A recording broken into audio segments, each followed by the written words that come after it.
ಆತನನ್ನ ನೆನೆಸಿ ನೋಡುವಂತ ఆయనను జ్ఞాపకం చేసుకునే వారుగా మీరు ఉండాలి. ನೀವು ಹೇಳ್ಬೇಕು, మీరు చెప్పాలి, ದೇವ್ರೇ దేవా ನೀ ನನ್ನಲ್ಲಿದ್ದೀಯಾ. నువ్వు నాలో ఉన్నావు. ಹಲ್ಲೆಲೂಯಾ. హల్లెలూయా. ಒಂಟಿತನ ಬರುವಾಗ ఒంటరితనం అనేది మీలో ನೀವು వచ్చినప్పుడు ಸೋತು ಹೋಗ್ಬಿಡ್ತೀರಾ. మీరు ఓడిపోతూ ఉంటారు. ಹಾಗೆ ಹೇಳ್ಬೇಕು, అప్పుడు చెప్పాలి మీరు, ಯೇಸು ನನ್ನಲ್ಲಿ ನೀನಿರಲು ನಾನು ಸೋತು ಹೋಗಲಾರೆ. ಯೇಸು ನನ್ನಲ್ಲಿ ನೀನಿರಲು ಮನ ಸೋತು ಹೋಗಲಾರೆ. ನೀನು ಎಲ್ಲವ ನೋಡಿಕೊಳ್ಳುವೆ, ನೀನು ಎಲ್ಲವ ನೋಡಿಕೊಳ್ಳುವೆ, ನೀನು ಎಲ್ಲವ ನೋಡಿಕೊಳ್ಳುವೆ, ನೀನು ಎಲ್ಲವ ನೋಡಿಕೊಳ್ಳುವೆ. ಹಲ್ಲೆಲೂಯಾ.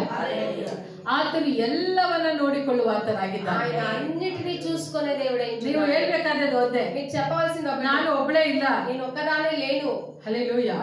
ಯೇಸು ನನ್ನೊಳಗೆ ಇರುವಾಗ యేసయ్య నాలో ఉన్నప్పుడు ಯಾವತ್ತಿಗೂ ನಾನು ಸೋತು ಹೋಗೋದೇ ಇಲ್ಲ. ఎప్పటికీ ఓడిపోను. ಹಲ್ಲೆಲೂಯಾ. హల్లెలూయా. 2025 ಮುಗಿತಾ ಬರ್ತಾ ಇದೆ. 2025 ఇది ముగిస్తూ వస్తున్నది. 2026ಕ್ಕೆ ನಾವು ಹೆಜ್ಜೆ ಇಡ್ಲಿಕ್ಕಿದ್ದೇವೆ. 2026కు మనం అడుగు పెట్టనై ఉంటున్నాము. ಅಷ್ಟರ ಒಳಗೆ అంత లోపల ನೀವೊಂದು ತೀರ್ಮಾನವನ್ನು ಮಾಡ್ಕೊಳ್ರಿ. మీరు ఒక తీర్మానం తీసుకొని 2026ಕ್ಕೆ 2026 ನಾನು ಯಾರ ಜೊತೆ ನಡೀತೀನೋ ಇಲ್ವೋ ಗೊತ್ತಿಲ್ಲ, నేను ఎవరితో పాటు నడుస్తానో లేదో తెలియదు. ಆದ್ರೆ 2026ರಲ್ಲಿ అయితే 2026లో ನನ್ನ ಒಂದು ನಾನು ನಡೆಯುವಂಥದ್ದು నేను నడిచేటువంటిది ಕ್ರಿಸ್ತನೊಂದಿಗೆ ನಾನು ನಡೀತೇನೆ. క్రీస్తుతోనే నేను నడుస్తాను. ಹಲ್ಲೆಲೂಯಾ. ನಾನು ಕ್ರಿಸ್ತನೊಂದಿಗೆ ನಡೀತೇನೆ. నేను క్రీస్తుతోనే నేను నడుస్తాను. ಆಮೆನ್. ఆమేన్. ದೇವರು ನಮ್ಮನ್ನು ಆ ರೀತಿಯಾಗಿ ನಡೆಸುವ ಆತನಾಗಿದ್ದಾನೆ. దేవుడు మనల్ని ఆ విధంగా నడిపించే దేవుడు అంటున్నాడు. ಹಲ್ಲೆಲೂಯಾ. హల్లెలూయా. ಇವತ್ತು ನಾವು ದೇವರ ವಾಕ್ಯಕ್ಕೆ ಹೋಗೋಣ. ఈ రోజు మనం దేవుని వాక్య భాగానికి వెళ్దాం. ಇವತ್ತು ఈ రోజు ನನಗೆ ಯಾಕೆ ಸೌಖ್ಯವಾಗ್ತಾ ಇಲ್ಲ, నాకు ఎందుకు స్వస్థత కలగడం లేదు, ಯಾಕೆ ನಾನು ಇವತ್ತಿನವರೆಗೂ నేను ఎందుకు ఈ రోజు వరకు ನಾನು ಬಲಹೀನವಾಗಿಯೇ ಇದ್ದೇನೆ, బలహీనరాలుగానే ఉన్నాను. ಆತ್ಮಿಕವಾಗಿ ಬಲಹೀನವಾಗಿದ್ದೇನೆ, ఆత్మికంగా బలహీనరాలుగా ఉన్నాను. ಶಾರೀರಿಕವಾಗಿ ನಾನು ಬಲಹೀನವಾಗಿದ್ದೇನೆ. శారీరకంగా కూడా నేను బలహీనరాలుగా ఉన్నాను. ಕಾರಣ ಏನು కారణం ఏమి ಎಂಬುದರ ಕುರಿತಾಗಿ అనే దాని గురించి ಇವತ್ತು ನಾವು ಧ್ಯಾನ ಮಾಡ್ಲಿಕ್ಕೆ ఈ రోజు ಇದ್ದೇವೆ. మనం ధ్యానించనై ఉన్నాం. ಎಫೆಸರ ಬರೆದ ಪತ್ರಿಕೆ 1ನೇ ಅಧ್ಯಾಯ 20ನೇ ವಚನ ಅಂತ ಇಟ್ಕೊಳ್ಳೋಣ. ఎఫెసీయులకు రాసిన పత్రిక 1వ అధ్యాయము 20వ వచనం మనం తీసుకుందాము. ఎఫెసీయులు 1:20. 1:17ರಿಂದ ಓದಿಕೊಳ್ಳಿ. ఎఫెసీయులు 1:17 నుంచి మనం చదువుకుందాం.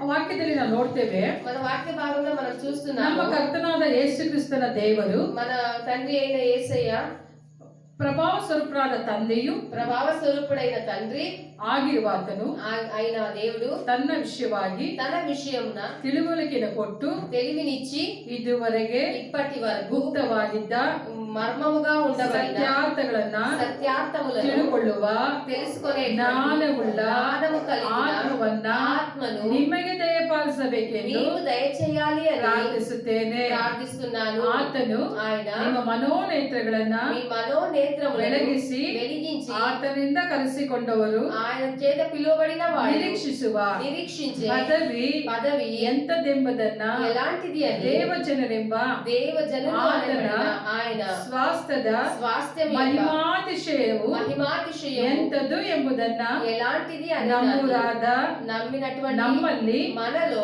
ಆತನು ಸಾಧಿಸುವ ఆయన సాధించేటువంటి ಪರಾಕ್ರಮವು ಎಷ್ಟು ಅತಿಶಯವಾದದೆಂದು ఎంత అతిశయము కలిగింది ನೀವು అని ತಿಳಿದುಕೊಳ್ಳುವಂತೆ మీరు తెలుసుకునే ಅನುಗ್ರಹಿಸಲಿ.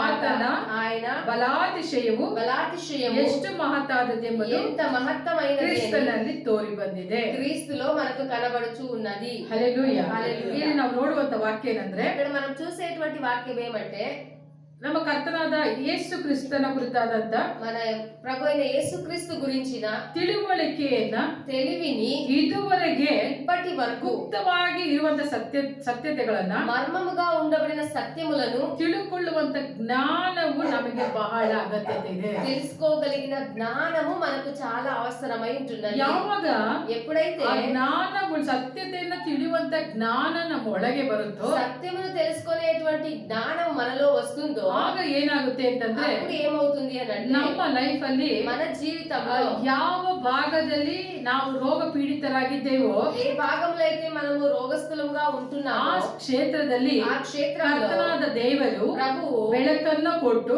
వెలుగునిచ్చి ನಮ್ಮನ್ನ ಪರಿಪೂರ್ಣವಾಗಿ మనల్ని పరిపూర్ణంగా ಸ್ವಸ್ಥಪಡಿಸುವಾತನಾಗಿದ್ದಾನೆ. స్వస్థపరిచే దేవుడై ఉంటున్నాడు. హల్లెలూయా. హల్లెలూయా. ಗುಣಪಡಿಸುವಿಕೆ ಅನ್ನುವಂಥದ್ದು స్వస్థపరచడం అనేది ದೇವರ ಕೈ ಕೆಲಸವಾಗಿದೆ. దేవుని యొక్క చేతి పని అయి ఉంటున్నది. ಗುಣಪಡಿಸುವಿಕೆ ಅನ್ನುವಂಥದ್ದು స్వస్థపరచడం అనేది ದೇವರ ಚಿತ್ತವಾಗಿದೆ. దేవుని యొక్క చిత్తమై ఉంటున్నది. హల్లెలూయా. హల్లెలూయా. ಅನೇಕರು ಯೇಸುವಿನ ಬಳಿಗೆ ಬಂದಾಗ చాలా మంది యేసే దగ్గరకు వచ్చినప్పుడు ಕೇಳಿದ ಏನಂತಂದ್ರೆ చెప్పి అడిగింది ఏమంటే ದೇವರೇ ನಿನ್ನ ಚಿತ್ತವಿದ್ದರೆ, దేవాని చిత్తం ఉన్నట్లయితే ಆದ್ರೆ ಯೇಸು ಹೇಳ್ತಾರೆ అయితే యేసయ్య అంటారు ನನಗೆ ಚಿತ್ತವಿದೆ, నాకు చిత్తం ఉంది ನೀನು ಸ್ವಸ್ಥವಾಗು. నువ్వు స్వస్థత పొందు. ಹಲ್ಲೆಲೂಯಾ. హల్లెలూయా. ದೇವರ ಚಿತ್ತ ಏನಂತಂದ್ರೆ దేవుని చిత్తం ఏమంటే ನಾವು ಸೌಖ್ಯವಾಗಿರ್ಬೇಕೆಂಬುದಾಗಿ. మనము సౌఖ్యంగా జీవించాలి అనేది. ಹಲ್ಲೆಲೂಯಾ. హల్లెలూయా. ಕೆಲವೊಂದು ಸಾರಿ కొన్నిసార్లు ಅನಾರೋಗ್ಯ అనారోగ్యము ಯಾವುದರ ನಿಮಿತ್ತವಾಗಿ ಬರುತ್ತೆ, దేని ద్వారా వస్తుంది. ಕೆಲವೊಂದು ಸಾರಿ కొన్నిసార్లు ನಾವು ಯೋಚಿಸುವುದರ ನಿಮಿತ್ತವಾಗಿ, మనము యోచించడం ద్వారా వస్తుంది. ಕೆಲವೊಂದು ಸಾರಿ కొన్నిసార్లు ಚಿಂತೆ ಮಾಡುವುದರ ನಿಮಿತ್ತವಾಗಿ, మనము చింతించడం వల్ల, ಕೆಲವೊಂದು ಸಾರಿ ఇంకా కొన్నిసార్లు ಆಹಾರದ ಮುಖಾಂತರವಾಗಿಯೂ ఆహారము ద్వారా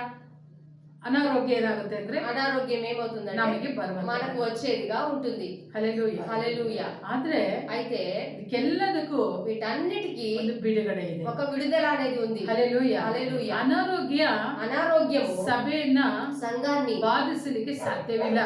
బాధ పెట్టడానికి సాధ్యమే లేదు. ಯಾಕಂದ್ರೆ ఎందుకు అనంటే ದೇವರ ವಾಕ್ಯ ಹೇಳುತ್ತೆ, దేవుని వాక్యం ನೀವು సెలవిస్తుంది, ದೇವರ ಆಲಯವಾಗಿದ್ದೀರಾ. మీరు దేవుని ఆలయమై ಆಮೆನ್. ఉన్నారు. ఆమేన్. ನೀವು ದೇವರ ಆಲಯವಾಗಿದ್ದೀರಾ. మీరు దేవుని ఆలయమై ఉన్నారు. ದೇವರ ವಾಕ್ಯದಲ್ಲಿ ನೋಡ್ತೇವೆ, దేవుని వాక్య భాగంలో ಯಾವನಾದರೂ ఎవడైనా ಈ ಆಲಯವನ್ನು ಕೆಡಿಸಿದರೆ, ఈ ఆలయం మందిరాన్ని చెడిపితే, ಯಾರಾದ್ರೂ ಈ ಆಲಯವನ್ನ ನಾಶಪಡಿಸಿದರೆ ఎవరైనా ఈ మందిరాన్ని నశింపచేస్తే ನಾನು ಅವನನ್ನ ನಾಶಪಡಿಸ್ತೇನೆ. నేను వారిని నశింపచేస్తాను అని ಹಾಗಾದ್ರೆ అంటున్నాడు. ನಮ್ಮ ದೇಹ ಏನಾಗಿದೆ, అయితే మన దేహం ఏమైంది? ದೇವರ ಆಲಯವಾಗಿದೆ. దేవుని ఆలయమై ఉంటున్నది. ಇದರ ಒಳಗೆ ఇందులో ಯಾವುದೇ ವ್ಯಸನಗಳು, ఏ వ్యసనములు, ಕಣ್ಣೀರುಗಳು, ఏ కన్నీళ్లు, ಚಿಂತೆಗಳು, ఏ చింతలు, ಬಾಧೆಗಳು, బాధలు, ಅನಾರೋಗ್ಯಗಳು అనారోగ్యములు ನಿಲ್ಲಲಿಕ್ಕೆ నిలబడడానికి ಸಾಧ್ಯವೇ ಇಲ್ಲ. సాధ్యమే లేదు. ಮರಣಕರ ರೋಗಗಳು, మరణకరమైన రోగములు, ದೀರ್ಘಕಾಲದ ವ್ಯಾಧಿಗಳು దీర్ఘకాలమైన ನಮ್ಮ వ్యాధులు ಒಳಗೆ మనలో ನೆಲೆಯಾಗಿ ಇರ್ಲಿಕ್ಕೆ ಸಾಧ್ಯವಿಲ್ಲ. ఎల్లప్పుడు నివసించడానికి సాధ్యం ಯಾಕೆ కాదు. ಅಂತಂದ್ರೆ ఎందుకు అనంటే ಯೇಸು ಕ್ರಿಸ್ತನ್ ಹೇಳ್ತಾನೆ, యేసయ్య అంటున్నారు, ನನಗೆ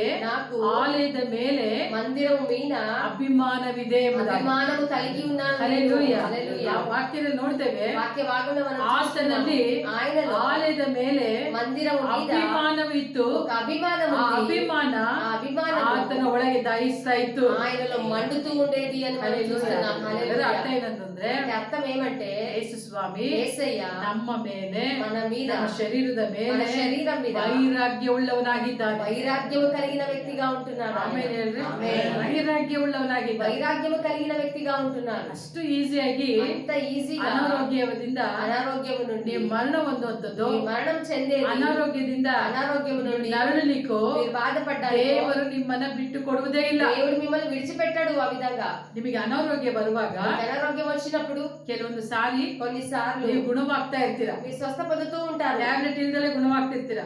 మాత్రలు లేకుండానే మీరు స్వస్థ పొందుతూ ಸ್ವಲ್ಪ ఉంటారు. ಸಮಯಕ್ಕೆ కొన్ని సమయానికి ಪ್ರೇಯರ್ ಮಾಡ್ತಾ ಇದ್ದಾಗಲೇ ప్రార్థిస్తూ ఉండగానే ತಕ್ಷಣ ಬಿಡುಗಡೆ ಆಗ್ತಾರೆ. వెంటనే మీకు విడుదల అవుతూ ಅದು ఉంటుంది. ಹೇಗೆ ಸಾಧ್ಯ? అది ఏ విధంగా కలుగుతుంది? ಹೇಗೆ ಅಂದ್ರೆ, ఏ విధంగా అంటే ನಿಮ್ಮ ಒಳಗೆ ಅನಾರೋಗ್ಯ ಬರುವಾಗ మీ లోపల అనారోగ్యం వచ్చినప్పుడు ಪರಿಶುದ್ಧಾತ್ಮ ದೇವರು పరిశుద్ధాత్మ దేవుడు ಚಾವಟಿಗೆರೆ ತೆಗೆದುಕೊಂಡು ఈ ಕೊರಡೆಗೆ ಹೇಳ್ತಾರೆ, కొరడాలు తీసుకొని ಸಂಪೂರ್ಣವಾಗಿ ನಮ್ಮ సంపూర్ణంగా ಒಳಗಿರುವಂತಹ ಅನಾರೋಗ್ಯವನ್ನ మనలో ఉండబడిన ಒಡೆದು అనారోగ్యం ಓಡಿಸುವಾತನಾಗಿದ್ದಾನೆ. పారదోలే దేవుడై ಆಮೇಲೆ ఉంటున్నాడు. ಹೇಳ್ರಿ, ఆమేన్. ಹಲ್ಲೆಲೂಯಾ. హల్లెలూయా. ನಮ್ಮ ಒಳಗೆ మన లోపల ಅನಾರೋಗ್ಯ ನಿಲ್ಲಲಿಕ್ಕೆ ಸಾಧ್ಯ ಇಲ್ಲ. అనారోగ్యము నిలబడడానికి సాధ్యం కాదు. ಹಾಗಾಗಿ అందుని బట్టి ಪರಿಶುದ್ಧಾತ್ಮನಿಗೆ ಕೇಳ್ರಿ, పరిశుద్ధాత్మను మీరు అడగండి. ಪರಿಶುದ್ಧಾತ್ಮನೇ పరిశుద్ధాత్మ దేవుడా, ನಮ್ಮ ಮನೋನೇತ್ರಗಳನ್ನ మా మనోనేత్రములను ನೀವು ಬೆಳಗಿಸಿರಿ మీరు వెలిగించండి జీవించండి అని. ಯಾವಾಗ ఎప్పుడైతే ಸತ್ಯತೆಯನ್ನು ನಾವು ತಿಳ್ಕೊಳ್ತೇವೋ సత్యమును మనం తెలుసుకుంటామో ಆಗ అప్పుడు ಪರಿಶುದ್ಧಾತ್ಮ ದೇವರು పరిశుద్ధాత్మ ನಮ್ಮನ್ನ దేవుడు ಎಲ್ಲ ಕ್ಷೇತ್ರದಲ್ಲಿಯೂ మనల్ని ప్రతి క్షేత్రంలో ಬಿಡುಗಡೆ ಮಾಡುತ್ತಾ ಬರುವಾತ విడుదల చేస్తూ వస్తాడు మనల్ని. ಅದಕ್ಕೆ ಇಲ್ಲಿ ವಾಕ್ಯದ ನೋಡ್ತೇವೆ అందుకే వాక్య భాగంలో మనం ಇದುವರೆಗೆ చూస్తున్నాం. ಗುಪ್ತವಾಗಿದ್ದ ಸತ್ಯಾರ್ಥಗಳನ್ನ ఇప్పటి వరకు గుప్తముగా ఉండబడిన మర్మములను ತಿಳ್ಕೊಳ್ಳುವಂತ ಜ್ಞಾನವುಳ್ಳ ಆತ್ಮವನ್ನು ನಮಗೆ ದಯಪಾಲಿಸ್ರಿ ಎಂಬುದಾಗಿ తెలుసుకోగలిగిన జ్ఞానం కలిగిన ఆత్మను మాకు దయచేయండి అని. ಅದಕ್ಕೆ ಅಪೊಸ್ತಲನಾದ ಪೌಲನು ಹೇಳ್ತಾನೆ, అందుకే అపోస్తలుడైన పౌలు అంటూ ఉన్నాడు, ನೀವು ಯಾರು ಅಂತಂದ್ರೆ మీరెవరు అని అంటే ನೀವು ದೇವ ಜನರಾಗಿದ್ದೀರಾ వీరు దేవజనులై ఉన్నారు ಮತ್ತು ಆತನ ಸ್ವಾಸ್ಥ್ಯವಾಗಿದ್ದೀರಾ. మరియు ఆయన స్వాస్థ్యమై ఉంటున్నారు. ನೀವು ಯಾರಂತಂದ್ರೆ మీరెవరంట?